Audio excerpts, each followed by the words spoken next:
Rocking Chair Session.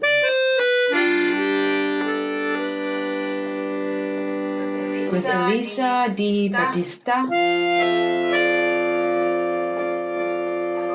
Maria Teresa Barber.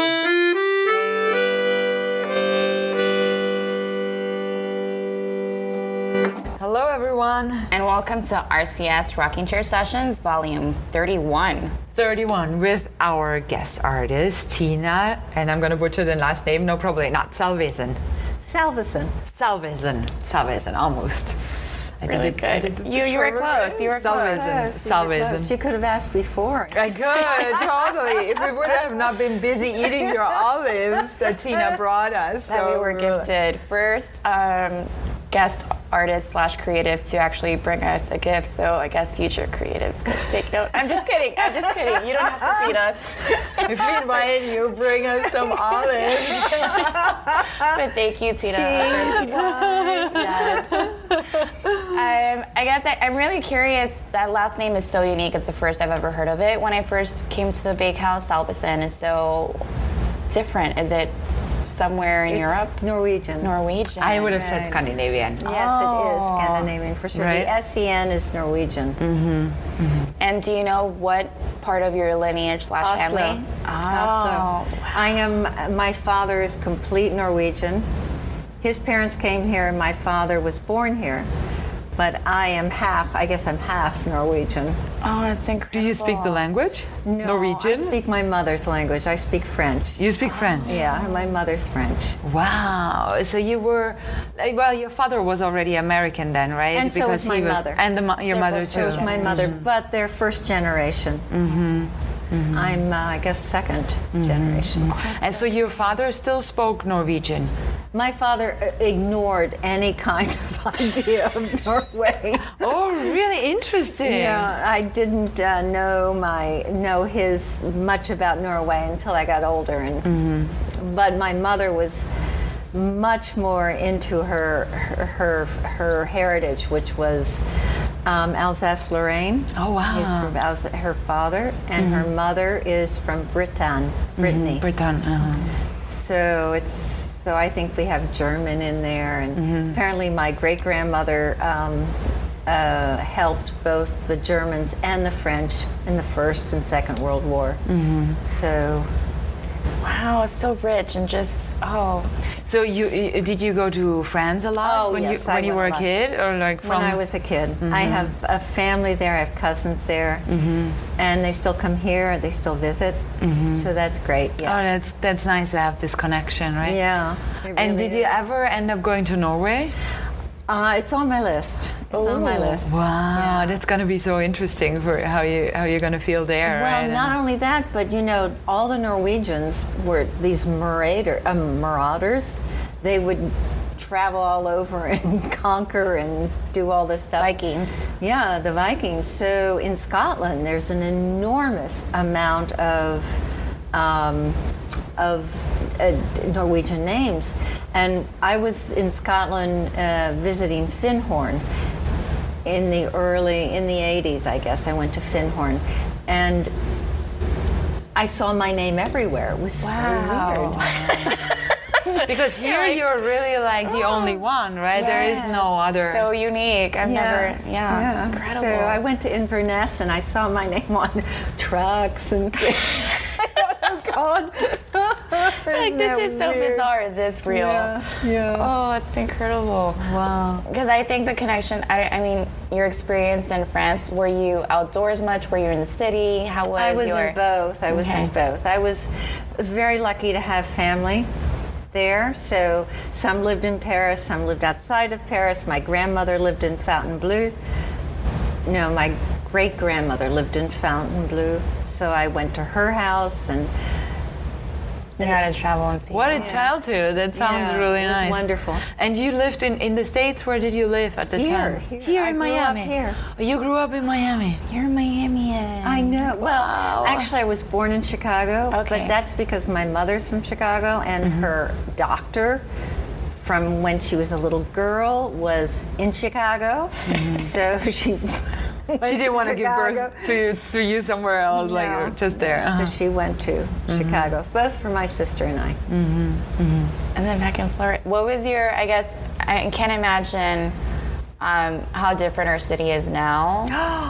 But From what where was you- what when you were grew your up? the fondest memories you have of Miami, like growing up? The smell. The smell of Miami. You still once in a while smell it. It's something that it doesn't exist because there's so much building now. But when Miami was green, really green, and there was a smell. It was full. The air was so silky, so soft, and you'd get off the plane like from college or something, and you'd come out and you'd get out and you'd have this smell that was, you could smell bread baking, you could smell the palm trees. It was a unique smell that I haven't had in a lot. That was the thing. Oh, I like that. Because even your description of like the silky and the softness to it, I feel, for me, it felt like you were describing your drawings.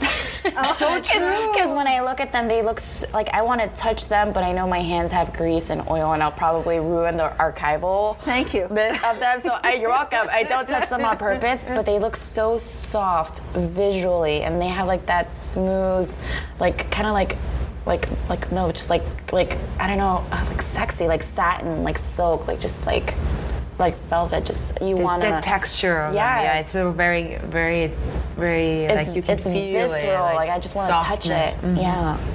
Yeah. That's great. I'm so glad you feel that. And then the nature and the greenness of like Florida. Well, you have nature in your work as well, so I'm really interested about that. Yeah, I do, which is odd. I haven't had nature in my work for a long, long, long time.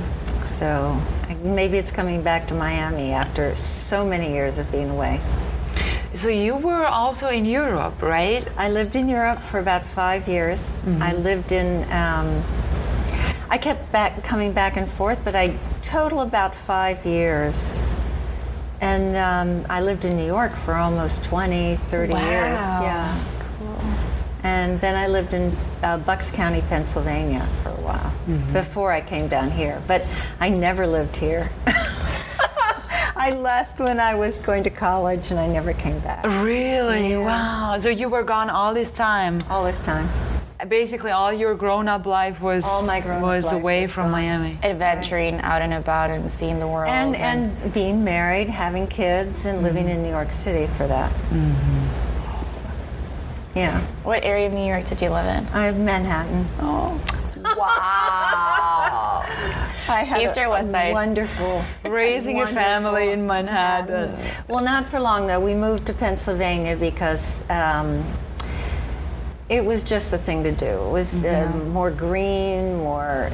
My husband was from Pennsylvania, so we thought it was. And the grandparents were closer. Not my mother, but his parents were closer. So we moved there, and they went to school. I think it was better. They would have been really spoiled little brats if they had stayed in New York.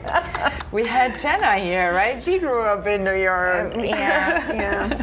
But no, I don't know if they would. But they're such wonderful kids now. So whatever happened, they're great. One lives in Pennsylvania now, one lives in Philadelphia, and the other one lives in New York City. So He went back. immediately he went to NYU. You know, Just stayed. he stayed graduate school in New York City and then became a lawyer. So he's a lawyer in New York City, really happy. My other son's he's a sports announcer for Hey, great. WIP radio. And So he's on the radio? he's on the radio Oh all my the God. time. I listen to him. I'm like devoted. I listen. It's all about sports. Oh, do you understand it, or Not do you just? a word. Yeah, that's kind of like, I know soccer, but You're a good mom. football is kind of like, who knows what they're doing, right? It just looks very violent, but Well, I know some names, and I know the Eagles, which is the Philadelphia sports The team. Basketball or football? I think football. it's like Football. American football. Yeah, it's American football. Yeah. Oval, not round. Oval. Yeah. Pigskin. Yeah, pigskin. Well, not anymore. More like plastic, but nevertheless. I love us three talking about All sports. these but faces. it's I know. awesome. And I don't understand But it must be like so amazing as a mother to be able to hear to the voice of your son on the radio like this, right? It's like What's more amazing for a mother is that he is so happy. It was very hard. He was difficult. He had ADHD. I mentioned this before. So he was a failure. I mean, really failing. It was awful. I mean, as a mother, it was awful. And the poor thing, we didn't know what was wrong with him, and he didn't know what was wrong with him. And the schools were not perceptive for some bizarre reason. So anyway, he ended up doing these strange things. He ended up selling, I can't believe I'm talking about my son like that. Ended up selling safety equipment. I mean, like, and he got married, and his wife said to him,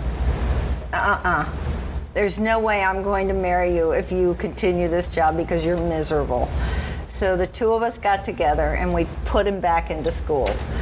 And he went into communications. He got his own radio show on Temple University, and then awesome. He got hired, and so I call him up. There's not a day that he doesn't say, God, it was great today. I had a great day. And he just had to find what he loved. He needed to find his niche. He needed that support, the fact that you and his wife were able to say that. Yeah. How many of us really get to do what we really want to do? It's such a gift if you're allowed to do That's that. right. Like Well, if you're we're able artists, to do that. I feel. When you're artists, you do what you love. So I guess we're kind of sort of lucky. Still, a lot of us have to still support ourselves. Oh, that's true, in another too. way. Yeah. And we can't really Our day job, do full time. Right.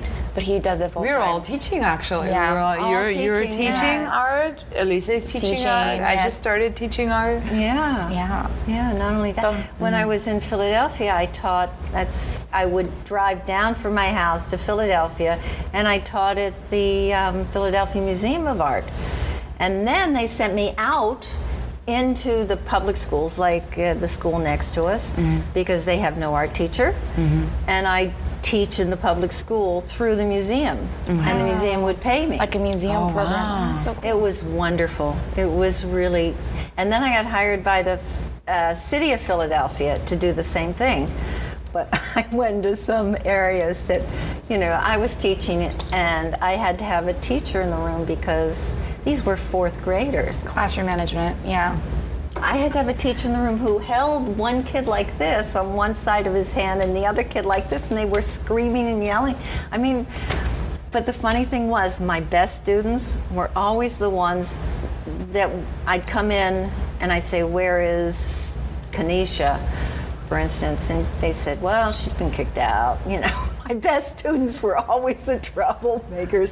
They were so creative. They were so wonderful. I feel like the rebellious at heart are the ones that want to fight the boundaries that are set and just like go outside the expectations, and kind of sort of like the rule breakers are always the creatives and artists or free-spirited or the ones that don't do well or have ADHD or what have you, because they're just, people learn differently, and I feel that we're going into education during this podcast. I think that's a very important theme. I feel that our education system currently, it promotes supposed differentiated instruction, but the reality is that there's only one instruction for the masses, because one size should fit all, but it doesn't really work that out. It doesn't really work that well. Sorry to interrupt. Oh no, not at all. No, I agree. God.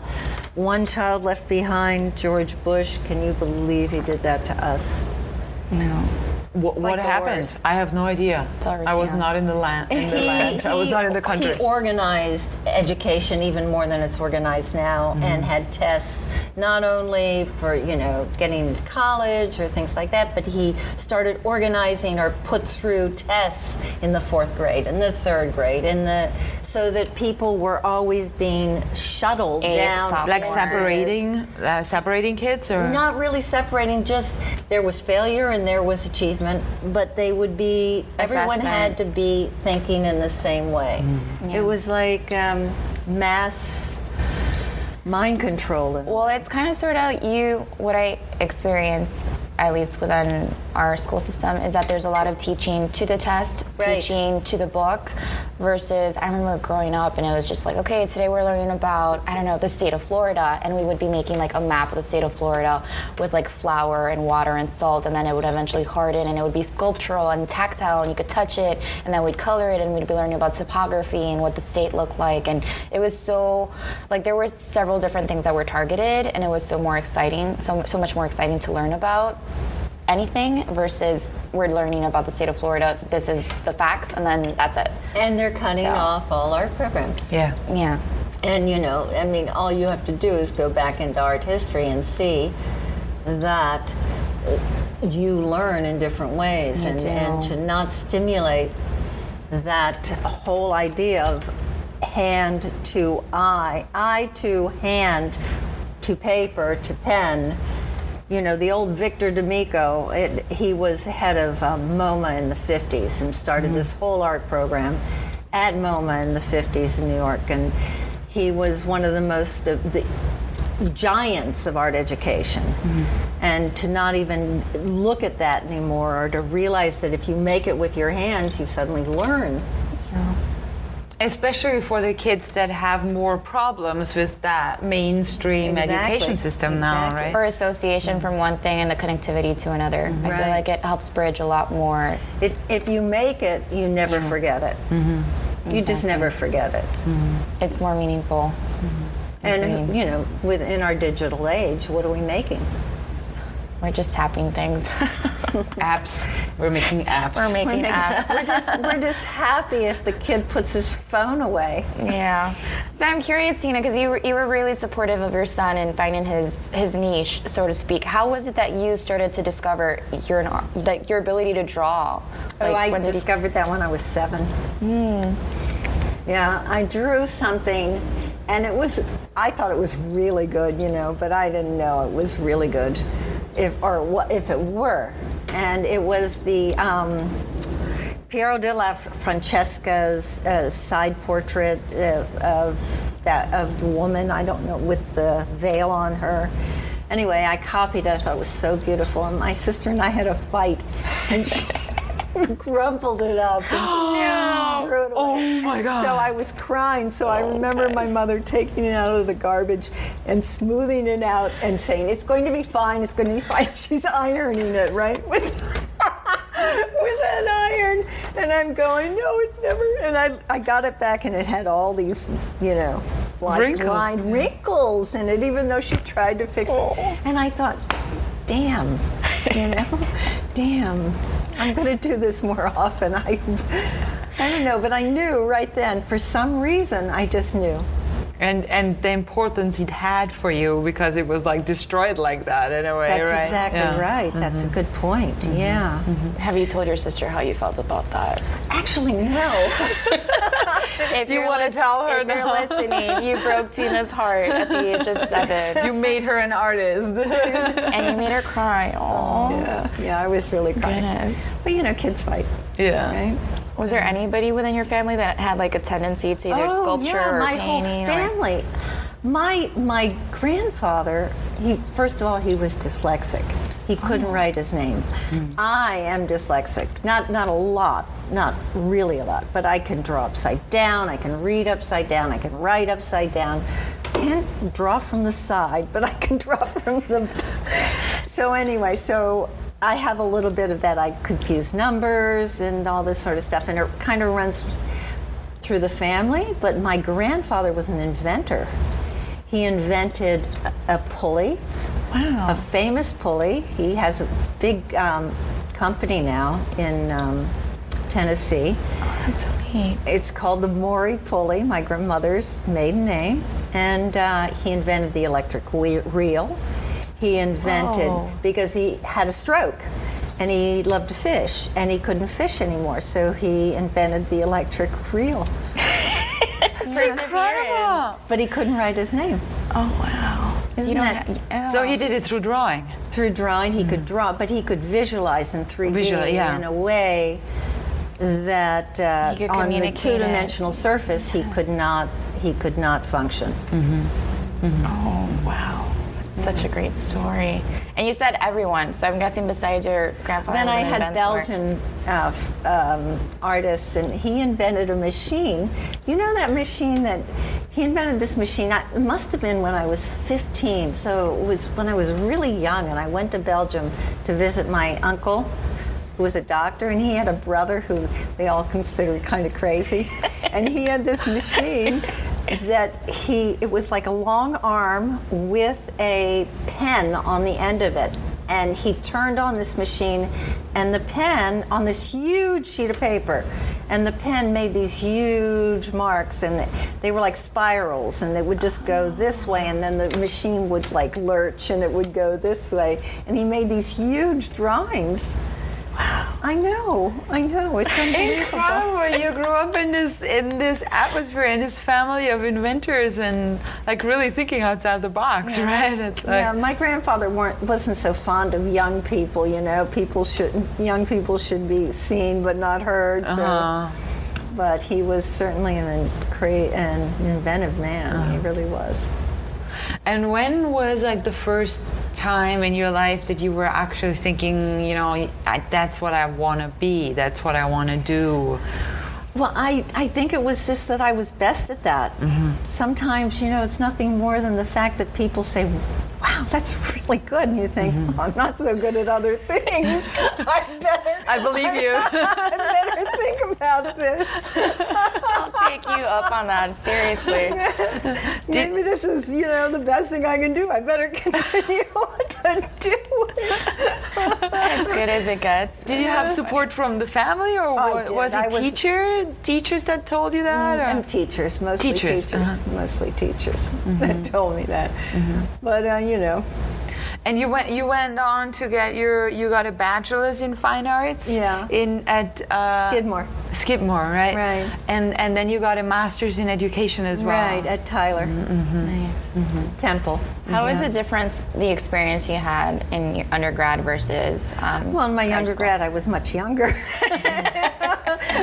You went right after high school? I went right after high school. My M.Ed. I got after I'd had kids, and I was. So you went back after the I kids. went back. That's so great. No, I love it. I love the fact that even, like, being a mother still, like, it pushed you to continue, like, persevering and doing what you wanted as an artist. I feel like that's a subject within the fine arts that's always like, oh, if you're a fine artist, should you or should you not have kids? And I think, well, why not? I mean, it's a personal choice. But I did not work for a long time having kids. You worked before, and then you stopped. I pretty much stopped for a while having kids. I did. I did. I'm the first to admit it. And I didn't really start again until my kids were 10 or 11. So there was 10 years where I wasn't doing too much. Did you have like a sketchbook? Were you like visualizing? No, I didn't, but I did do a lot. I have a guru, and I met him in 1987. And he taught me to meditate, you know, from then. So I suddenly realized that there's not only this world here, there's this world within that is as interesting and as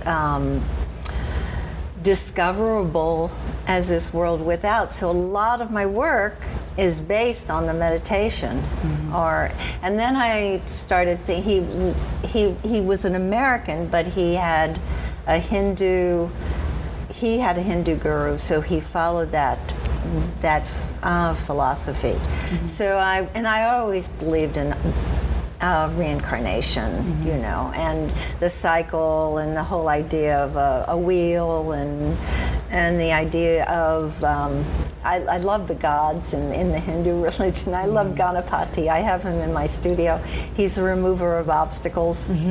Oh, I need that in my studio. Yeah, I know. I'll have to get one. And while driving. Yes, it's true. You can put them on your dash. Yes, on my steering wheel, just like remove all the cards.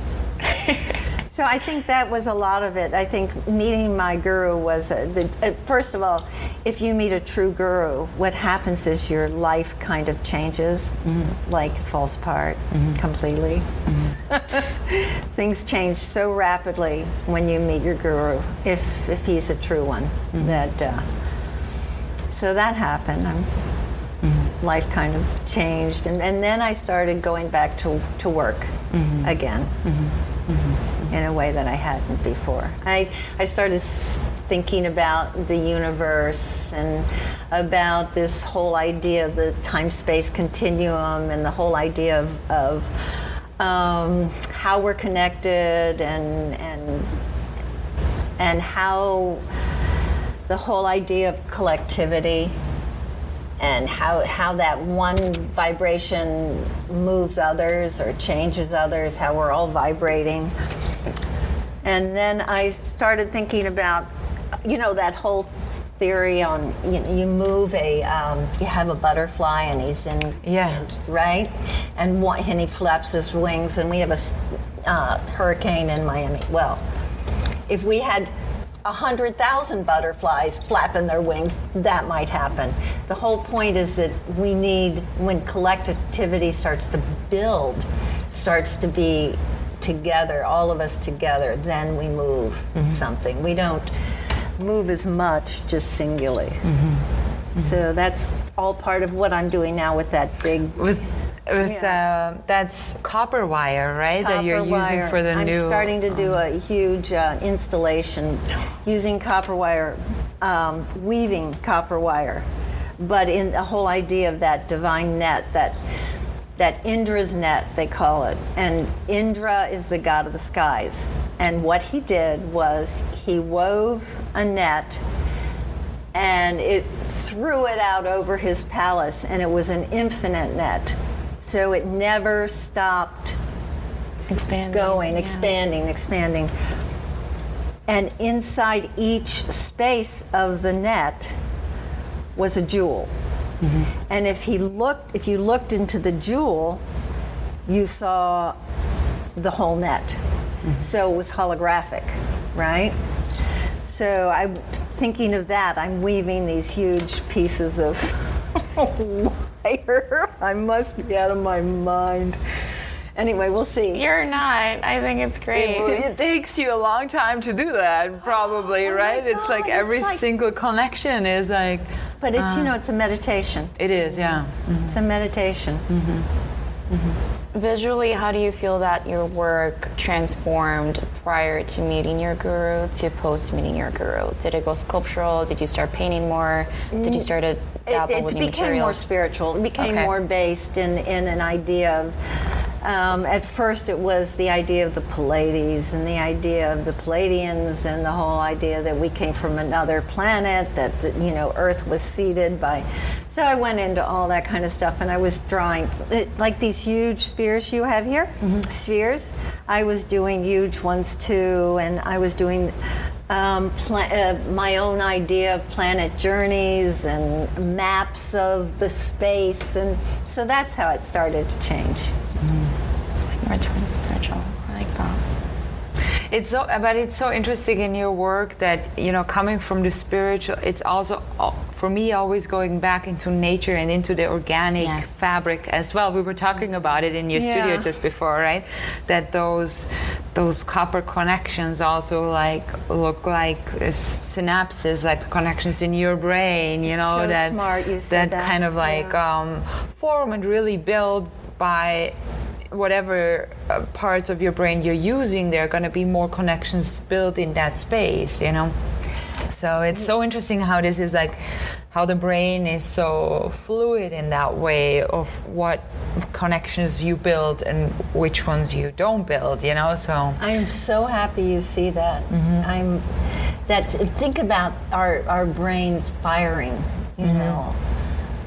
It's thrilling, isn't it, when you think about it?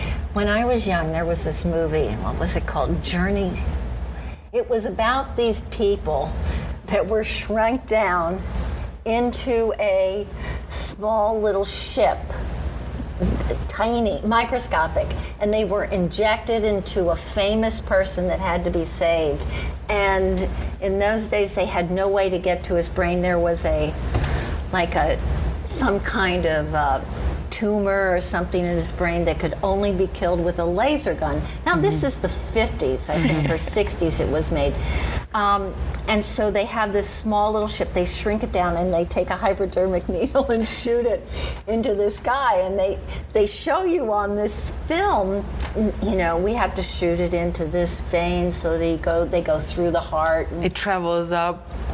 It was, actually you traveled with them through the body, you know, and they had, this is like, they had all these different, here come the blood corpuscles going by. This was a major motion picture. It's not like a science project. It does, yeah. No, but it was really, they spent a lot of money on this film, and it's absolutely wonderful still today. Raquel Welch was in it. We'll have to look this up now. What's the name of the movie? I can't remember. We have to look it up. We have to do some research on it. Oh, it's just fascinating. So anyway, they get to the brain. They have to get to the brain with their laser gun, this big thing, to shoot this thing. And the brain is firing, you know, like this. And then you say this today. And that's all I can go back to is that old movie that I saw when I was a little kid. And it was like, oh my goodness, you know, with open mouth, especially when you're young, you know, and you see this film. It's wonderful. Raquel Welch was in it. It was like one of her first films. I have to look and it impacts you. I want to see it now. I was always so fascinated also with because we were talking about a spiritual journey, but also in art therapy and also in psychotherapy when people have experienced severe trauma, like the brain changes, the connections in the brain changes, and you can see it on an MRI. And then with therapy, you can also see if there are new connections, you know, can be made again, and how you can change the brain basically through therapy again. And it's fascinating to me, this connection between body and mind, and then spirit, of course. It's really interesting. And art making. And back to the same thing, that you're using a different part of your brain. I hate that whole thing of right and left, but you're using a different part of your brain to access things that can only be done by observation. Yeah. You know, I just read an article. Do you know how long people stand in front of an art object in a museum? 30 seconds, right? 27 point something. Yeah. Is that normal people or artists? Because I feel like I stand a lot longer. It's everyone. It's just people in general, you know, big survey kind of thing. Oh my goodness. It's true. It's like, I just came back from San Francisco I was at the SF MoMA, and I also really felt bad. You have 6 floors full of fascinating artwork, and it's really sad, but that's what you do. You try like art balls where you're just like walking through and just stop when you see something you really like. You have just 22 like walk, seconds stop, to make like click, an impression, right? I know. Think about that. I mean, that's just, and then artists are always thinking, well, what do I do? Do I have to shock? What do I have to do to get your attention? And it's getting more and more like that, isn't it? Don't you think? For me, it's at the SF MoMA, it's still the Mark Roscoe that makes me stop. I based a whole series of drawings off his chapel. Oh my God, I haven't even seen it yet. Oh my goodness gracious. But he has this one painting in the SF MoMA, and I used to live there and in the Bay Area, and that would always be my church. If I had a bad day, a problem, whatever, I would go to my Mark Roscoe painting, and that was my space. But isn't it interesting that he's mine too? But he killed himself. He did. He committed suicide. He did. How old was he? That I don't know. I don't know that either. I should look it up. Okay. But I've always had this theory that he committed suicide because there was really nowhere to go. He peaked. Well, it peaked in a sense that it was a very spiritual place he peaked. And it was probably so, I think it must have been an ecstatic state. that after that, He went over what was there? What else can you do? Yeah. I don't know. That's my romantic I don't know. theory. Is there a theory that he was sick too, like physically I sick? think you're right. I think Right? I don't know if he had like some kind of cancer or whatnot. I don't know. Or was it really all I have to do some I research don't on know, that. and this is just my little. Yeah, you no, know. but I have this is like this red and blue painting that they have at the SF MoMA, and it's so interesting because I always did this little test with myself.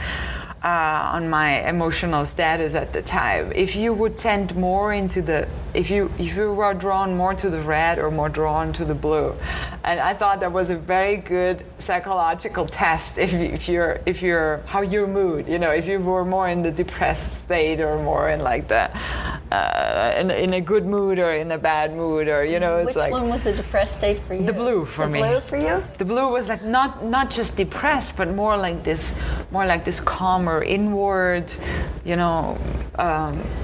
what depression also is. It brings you to yourself and to the ground, right? And the red more like the social or like outgoing. It was so interesting. I still do this test when I sit in front of the Rothko painting. Oh, where am I? Am I in the red or in the blue today? We were talking about the 22 seconds. That's why I came. And that's like a painting I always have to spend time. For me, it's Monet's water lilies in MoMA. But I loved it when it was in the old MoMA. Mm-hmm. Now they've moved it again and they've put it in a smaller room. Mm-hmm. But when it was in the old MoMA, it was like a little chapel. Mm-hmm. They had that strange shaped room at the end, and you'd walk in and there would be this like 2 benches there, and you'd just sit there like this, and it would be like all around you. Yeah. It was nice. Art has that power to really put you in this, I don't know, transcendental state almost, or it's like it's a spiritual. For me, it's really a spiritual state also. And I grew up Catholic, right? And it was like, there's a lot of art in churches too. Yeah. But for me, that painting is really where my church is in a way now. I wanted to know, because you mentioned Rothko was one of your favorites, and you also mentioned the water lilies. Were there any other, influential artists or painters that you? Leonardo da Vinci, of course. Mm-hmm. When I got to see that show, there was a show in London when I was young. When I was with my cousins, and I used to go in the summers because we lived here, so I would go in the summers, and I went to London to see the show. It was in the Queen's, it was in the Tower, I think. And those drawings were, they were sublime. That's the only word for his drawings. He was sublime. He was, I don't think he was really of this world. All the things he came up with. Yeah, there are few like that are just really that are really living in the fourth or fifth dimension, not in this corporeal, matter-filled world. Beyond their time. They see beyond, I feel, like some of those individuals. He was making flying machines, in the 15th century, for goodness sakes. And this drawing of the Vitruvian Man, right? Where there's so much wisdom about the body in that drawing. The dancer Anna Halprin, where I was also, she was one of my teachers in California, the art therapy teachers. And she talked about this drawing over and over, about all the wisdom that he had in this, in the movement of that man. It's like incredible, It's like all of that in one drawing. Amazing drawing. You're absolutely right. Just that whole idea, and everything is to the golden mean. Yeah. Oh my God, yes, amazing, amazing. Well, when you came back to Miami after all these years, right? After all your explorations, your spiritual journeys, your journeys to Europe, and how was that coming home? How was that, or how is that for you? Well, I've really had the time to do a lot of work with artists around me, which I didn't have in Pennsylvania. I had a studio, I was working, but I didn't see artists every day. You know, I was very isolated in a way. I was a member of a lot of things. I was with NAWA, you know, the National Association of Women Artists, and the Princeton Artists Alliance, which is a very, very good, and a lot of different places, but there were days on end when I didn't talk about art. I just made it. So I really loved coming back to Miami for that. That was really, really wonderful to do that. And you came, did you come to the bakehouse right away after moving here? And how long have you been at the bakehouse now? 8 years. 8 years. So so this was basically your community here. You found your community here at the bakehouse. And it's changed so much, you know. So it's not really one community I've always been with. People have moved, people have changed. Yeah. It expands as well. It changes and transforms. Yeah. Yeah, we still have some time, but we want to talk to you about the projects that you have coming up. I know you had a lot of shows this year. Also, you were in the show that Catherine Mikesell did. Also, Yes, I was. That was the I'm a Woman, Hear Me Roar. I know. With 2 wonderful big drawings, right? 4. Actually. Four. Yeah, that show was really good for me. I mean, I actually sold. People came to my studio and actually bought things. Congratulations. So, yeah. After that show. After that show, so that was really wonderful. I have a exhibit at the Boca Raton Library right now. Oh wow! Actually, it's a kind of a retrospective. I had the strangest thing happen. At one point, retrospective. So we're talking, you know, several years ago, things I'm not doing now or anything. I was doing a lot of, I was using the American flag as an image. I was very upset with the government. Not that I'm not still upset with the government. So I would make these strange configurations of flags, and I'd burn them. I'd burn the edges. It was paper or canvas. It was not a flag, right? So I had one of them, and I thought, well, I'll just put it up. I had a call from this veteran. How dare you? How could you do this? It's a slap in the face to me. Oh my on and on. Goodness. Well, you know, I just said, look, it's not a flag. Number one, it's a piece of canvas, okay? And how do you know what I was thinking? How do you know what I was trying to say? This is your interpretation. I'm really happy for you that you are reacted to this at all, and I'm going to the governor, I'm going to the mayor. I said, why don't you call CNN?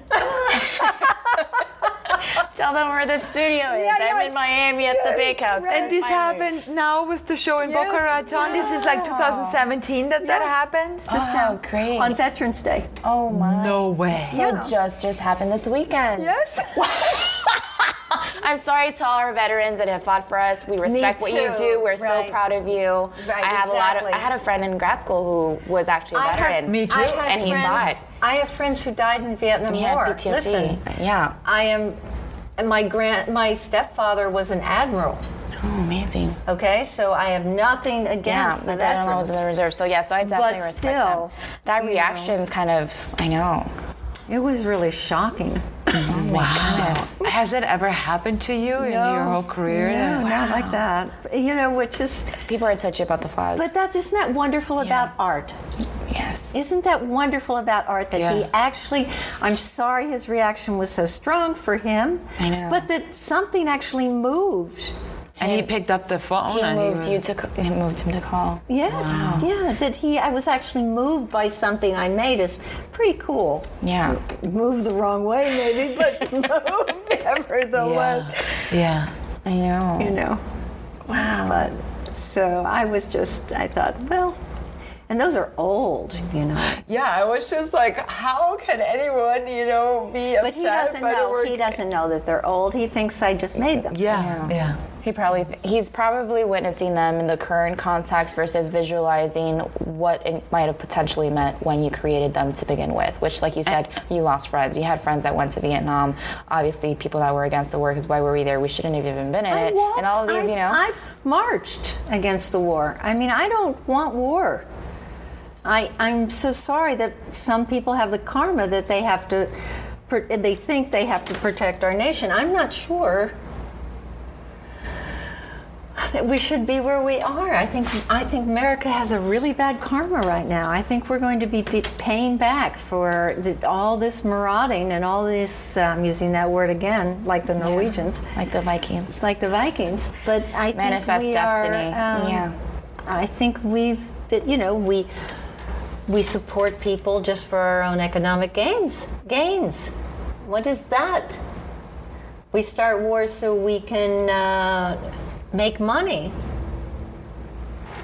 And when you say we, I want to, what was the people in power? We're the little people. Yes, it's we have true. no control.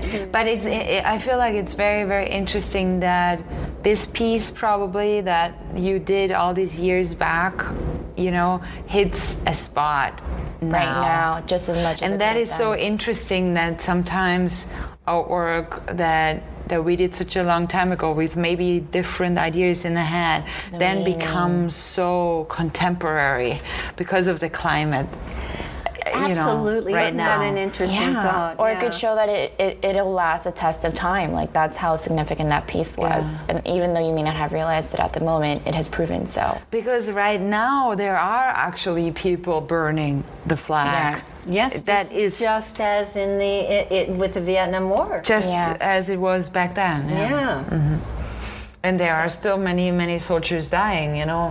I know there are. And coming back with PTSD. Really. The PTSD is the thing that's really the worst. The worst. And the about all suicide this. rate, right? Yes. The suicide rate.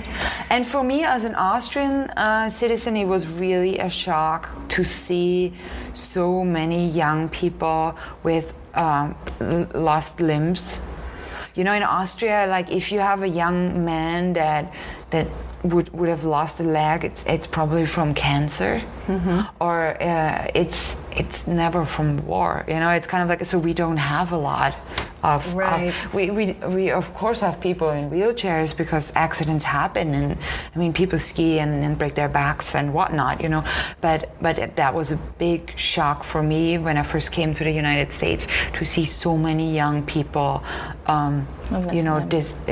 dismembered or like not dismembered, but with lost limbs, body parts gone because of their jobs, because of having to fight a war. I wish they just throw the guys in power. Did you ever see that old Woody Allen movie, Bananas? No, I've The never way seen that he solves a war is he gets the heads of the states, and he just puts them together and lets them fight.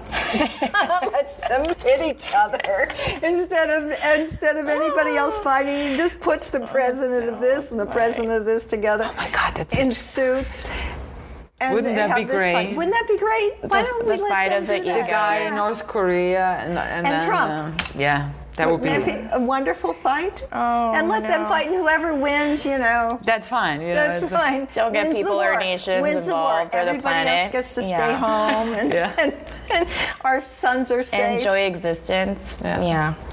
It's so funny. Okay, Maria's giving me the signal that we have 2 minutes left. So our last question, can I? Okay. You get one more. I got one more question because I'm always a chatty one. Tina, I'm curious because I did notice we've spoken about sculptural pieces you've made versus the drawings you've made. When I was looking on your website, I noticed that you've also done painting. So you have the finesse of the pencil, but you also have painted. So I'm curious to know, how do you select each material within your own practice and know when you decide that you have to move forward into like site specificity or into sculptural versus drawing? Like how do you differentiate between the two, or is it one and the same just depending on the actual artwork? I'm very curious about that as an artist for you. Well, it's not one and the same, only because the material is completely different and you have to handle it differently, right? Okay. So I find that I need control. All my work is controlled, you can see. In fact, I know that when I do something just without control, I'm not as happy. But at the same time, I do like the idea of a painted surface that is not so controlled. So I like the two of them together. I like these new paintings. I'm doing these paintings on wood panels, but the image on the top of the painting is in charcoal. Okay. So I'm kind of riveting or controlling the background, which is also the net that I've been making, that web I've been making. I've been drawing that, but the background has like 30 levels of paint on it already. And what I do is I draw, I paint over, but I paint over in such a way that you see the drawing coming through, and then I draw again. So I'm always drawing, even if you when think you're I'm painting. just when I'm Even with painting. paint or sculpture. Okay. Beautiful. Thank you for answering my question. Our Okay, very Maria, your final turn. question. You've been sitting on a magical rocking chair. Yes, you know. And it grants you 3 wishes. Right. But you have to say them out loud for them to come true. So. Okay. Time for all this. That my children will always be well and safe, of course, that I get to spend time with my guru before he leaves his body, and maybe that I can realize myself in some way, shape, or form. And Those are 3 good wishes. Well, we hope that they all come true for you. Thank you. Tina. I'm working at them. Yes. And thank you for coming by it's a Monday evening. Thank you Monday so evening, much, right. and thank you so much for coming by and talking to us. And Bringing the olives, which are delicious. And we're sorry our viewers can't taste, but they're quite I yummy. want to say hi to your mom. Oh, that's so nice. Who turns 100 next March. I'm excited. Happy birthday to your mom. Shout out Happy to birthday, early birthday. Elizabeth. Happy birthday. And to our listeners, we're going to be back next week With volume 32. with a surprise guest. Surprise guest. Surprise guest. Bye, guys. Bye. Thanks, Tina.